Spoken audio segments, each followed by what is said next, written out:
السلام علیکم، زه یم واجد الله او تاسو ګورئ زما فیسبوک او یوټیوب چینل. امید لرم چې خبرې او ژوند به مو ښه تېرېږي. نننۍ ورځې د ټولو نه اهم خبر چې کوم دی دا مخې ته راغلی دی او قاضي په عیسی صاحب سره چې کومه اخري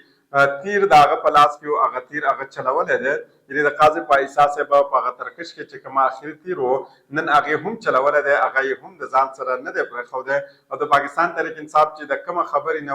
یره وه، هغه کار نن شوی دی. یعنې قاضي په عیسی صاحب نن هغه کار کړی دی او هغې د خپل کار نه بالکل شاته نه دی پاتې شوی. مخکې دا سوچ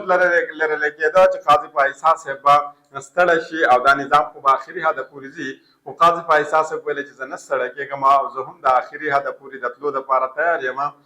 کومه عیني ترمیم چې و قاضي په عیسی صاحب په حوالې سره یا د عیني ترمیم چې و د هغې دا څه حالات چې کوم دی دا مزید تر چې کوم دی دا خطرناک کېږي او روان دي لګیا دي. یعنې په هغې کې چې څومره ورځې تېرېږي د هغې سره سره دا مزید چې کوم دی په دې کې اضافه راځي او خطرناک کېږي. څه افواګانې چې کوم دی دا په مارکېټ کې پرېښودی شوي او د دغه افواګانو صرف او صرف مقصد دا و چې د پاکستان تحریک انصاف دا کارکنان او دا عوام چې کوم دی د پاکستان چې دا کول ډاون کړي، دیو دا دماغ چې کوم دی دا لږ څه نه څه چې کم شي او د دیو دا غوسه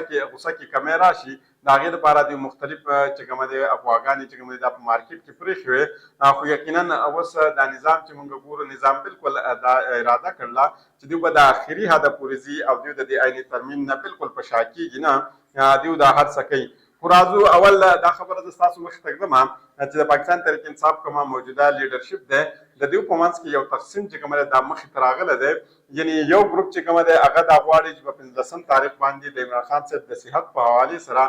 په ډي چوک باندې یو احتجاج وکړی شي، او بل دا غواړي چې نه په ډي چوک باندې موږ احتجاج نه کوو ځکه چې علي امین ګنډاپور صاحب د عمران خان صاحب د صحت په حوالې سره ویل چې هغه بالکل اوکې دی، هغه ته هېڅ قسمه مسله نشته. خو نه علي امین ګنډاپور صاحب په خپل سورس وایي چې د کوم ذریعې نه دلته دا معلومات راغلي، بیا د عمران خان صاحب د صحت په حوالې سره هغه پوره خبر نه ورکوي چې د عمران خان صاحب صحت څومره بهتر دی او څومره نه دی. یعنې دا خو د دې په منځ کې دا تقسیم چې کومه دی دا بالکل ښکاره راغلی دی. یعنې د دې نه هېڅوک انکار په دې وخت کې نشي کولی. خو د دې سره سره خواجه آصف صاحب دی دا هم په میدان ته راکوز شوی دی او د سټیټ په بحاف باندې یعنې د ملک په د ریاست په بحاف باندې هغوی پاکستان تحریک انصاف ته یو خطرناک خبر ورکړی دی او پاکستان تحریک انصاف یې خبردار کړی دی. که چېرته تاسو دا کار وکړو نو سټیټ به ستاسو خلاف بھرپور وسایل چې کوم دی دا به استعمال کړي. یعنې خواجه آصف صاحب ویلي چې په 15 اکتوبر باندې به د پي ټي آی خلاف چې کدي چېرته احتجاج کولو د دې خلاف به د ریاست چې بھرپور طاقت کوم دی دا به استعمالوي. یعنې خپل طاقت چې څومره د ریاست سره دی کوم څومره د سټیټ سره دی هغه به د پاکستان تحریک انصاف د احتجاج خلاف استعمالیږي. هغې ویلي چې د یوې صوبې چې څومره طاقت و هغه په وفاق باندې استعمال کړی شوی دی. هغه ویلي چې ډاکټر اسرار احمد او حکیم سعید به دا ویلي چې دا د اسلام دشمن قوتونو ایجنټ دی. یعنې عمران خان صاحب په یادولو هغوی ویلي چې دهشتګردۍ کله دوی هم مذمت نه دی کړی. هغوی ویلي چې په خپلې دورې حکومت کې دوی په زرونو تعداد دهشتګردان چې دهشتګرد چې کوم دی دا په خپل علاقه کې دوی ساتلي دي. هغې ویلي چې د دوی یو لیډر هم د دهشتګرد حملو کې شهید شوی په جنازه کې دوی نه شرکت نه کوي. د پاکستان د تباهۍ سامان چې کوم دی باندې پي ټي آی مهیا کړی دی. هغه ویلي چې پرون په بلوچستان کې یو واقعه شو ده، یوه هفته مخکې واقعات هلته شوي دي. هغې ویلي چې د دې د طرف نه صرف یو قسمه بیان راته چې صرف او صرف عمران خان صاحب باندې پي ټي آی چیرمین عمران خان صاحب د رها شي او د رهایي نه علاوه د دوی هېڅ قسمه خبر مخې ته نه راته. خو زه خواجه آصف صاحب ته یو خبره کوم چې خواجه آصف صاحب او ستا دوه خبرې چې کومه دي په دې کې ډېرې زیاتې هم دي. یو خو خواجه آصف صاحب ته دا ویل پکار دی چې آیا تا ستا په بچو کې چې کم یو تا ته ناخوښه وي هغه ته راپرېږده او خیبر پښتونخوا کې به دی پرېښودلی شي. کومه څه چې د خیبر پښتونخوا د خلکو سره شوي دي او چا ورسره کړي دي هغه پټ پناه نه دي، هغه هر چا ته معلوم دي. هغه موږ سره د بچي سره کوو، د هغې نه بعد موږ ستا اوازونه ګورو چې آیا ته څه قسمه اوازونه کوې او ستا څنګه رنګې چغې ستا د خولې نه وځي، د هغې نه بعد به خلکو ته اندازه وشي. دویم خبره خواجه آصف صاحب دا کوي چې په بلوچستان کې دهشتګردي شو ده. آیا د دې دهشتګردۍ د منع کولو دپاره په پاکستان کې څه داسې اداره نشته چې هغه دا دهشتګردي منع کړي؟ او ته خو وزیر دفاع یې، نو یقینا دا خبر خو تا په کار وي چې عوام ته ویلی چې د څه وجې نه دا دهشتګردي کېږي او دا تاسو تر اوسه پورې په دې کې په روکا وهلو کې ناکامه شوي ولې یئ؟ یعنې دا خبر خو ستا نه پوښتنه کول پکار وو. خو یقینا ته چې څرنګې عوام ته دا خبره کې یقینا دا ډېره زیاته سوچ کول په دې باندې پکار دي. خواجه اصف صاحب د طرف نه دا شو دي په یعنې خواجه اصف صاحب ډېرې سختې خبرې په دې کې کړلي یعنې یقینا د دې جوابات چې کوم د خواجه اصف صاحب نه هم پوښتنه کول پکار دي حکومت د مسودې نکات هم مخې ته راغلي او هغې دا د نورو سیاسي پارټو سره شیر کړ هم دي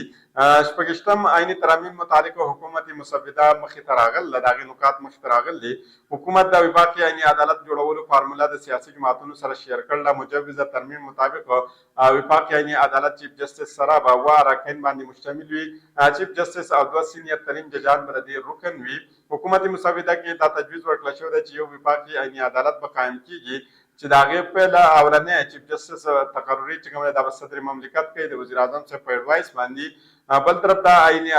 عدالت اولنی چیف جسټس او 3 سینیر ججز تقرریه کې دا به د کمیټۍ په سفارش باندې کیږي په کمیټۍ کې به څلور اراکین وي یعنې اراکینی پارلیمنت وي به پکې یو به پکې وفاقي وزیر قانون او پاکستان بار کونسل نماینده به هم په دې کې شامل وي مجوزه ترمیم کې دا هم ویل شوی دی چې آئیني عدالت جج د تقررۍ دپاره به کمیشن تشکیل کیږي چې د هغې سربراه به چیف جسټس وفاقي آئیني عدالت وي او کمیشن به آئیني عدالت په 15 سینیر ترین ججانو کې به ججان په دې کې شامل وي یعنې هغه به د دې ممبران وي د دې نه علاوه صوبایي آئیني عدالت چیف جسټس صوبایي وزیر قانون بار کونسل نماینده به په دې کې شامل وي یعنې صرف دا به په وفاق کې نه کېږي بلکې دا به په صوبو کې هم کېږي او دارنګې چې کومه عهدهداران د وفاق په دې کې شامل وي هغه به هغه رنګې د صوبو په دې کې شامل وي لیکن په دې کې یو د مزې کار دا شوی دی یقینا هغې دې په دې کې دا اهم پوینټ ویل چې آئیني عدالت فیصله به په هېڅ یو ځای کې نه چیلنج کېږي او د هغې وجه صرف او صرف یوه ده هغه وجه دا ده چې دوی ته اندازه وکړه چېرته قاضي فایسا صاحب لاړ شي نو د قاضي فایسا صاحب د تلو نه بعد به کار څه وشي جسټس منصور علي شاه صاحب به چیف جسټس اف پاکستان جوړ شي نو چې کله دوی چیف جسټس اف پاکستان جوړ شي نو الریډي دا خبره مخکې ته راغله چې د دې آئیني ترمیم خلاف درخواستونه چې کوم دي دا په سپریم کورټ کې جمع شوي دي او چې کله دا درخواستونه په سپریم کورټ کې جمع شوي دي او دا چې کوم دي دا د چیف جسټس قاضي فایسا په ځای باندې جسټس منصور علي شاه صاحب مخکې ته دا کېښودلی شي نو یقینا جسټس منصور علي شاه صاحب د دې خلاف درخواست هم ورکولی شي دا مسترد کولی هم شي دا آئیني